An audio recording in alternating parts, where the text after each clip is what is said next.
So I wanted to associate, of course, somewhere classical, because it's all about classical music, but I also wanted to get people in to classical music. So GetClassical is basically an invitation.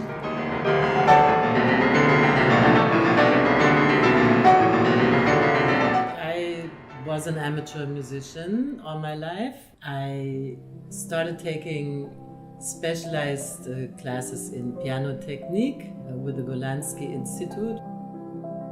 There was a yearly summer symposium at Princeton University, and I was just blown away by all the different stories each artist had to share, and I got really involved and very passionate about being with the musicians, being part of this world.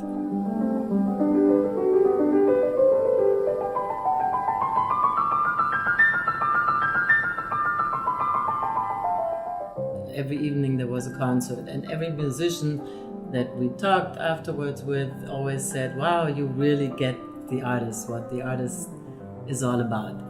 You should be writing, they said. There was an amazing Russian pianist, and he did a premiere of Prokofiev, a lost score of Prokofiev. It was Ilya Itin, who was an amazing artist. There was no press there. And so I started writing a review about the concert, and everybody loved it, and I naively sent it to the New York Times to be published, but of course never heard back from them. So I decided to do my own blog and bring the word out. It actually now is exactly 10 years ago.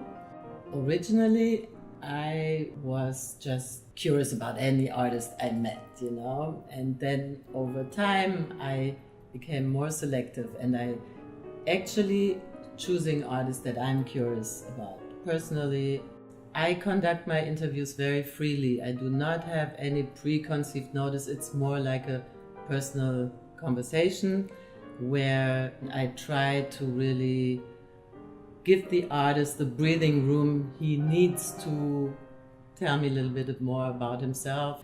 It's really about getting who this person is as a person and what makes him different as an artist. From these other friendships, the concerts also came into life because I wanted to share my love for the music and for the artist beyond the actual writing only, but with live music. I thought it would be so wonderful if you could really change people's lives by having a very special concert experience each time.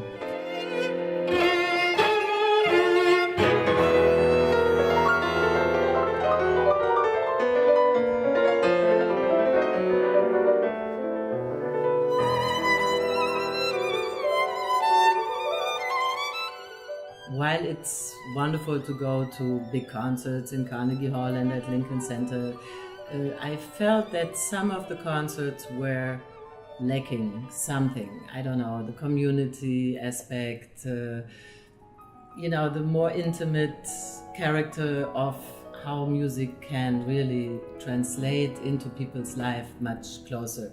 I thought, people shouldn't waste their time to go to the concerts just to relax. That's not what a concert is about. I think a concert is much more about, something very spiritual, something very alive, and it really can change who you are, how you think, how you feel, and it can bring out the best in people.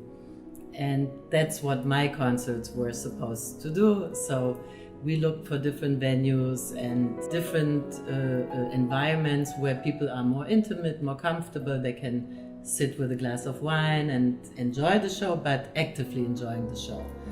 I mean, I feel if you went to a concert and you don't come out a little bit different, a little bit challenged or elevated, then you have wasted 2 hours of your life.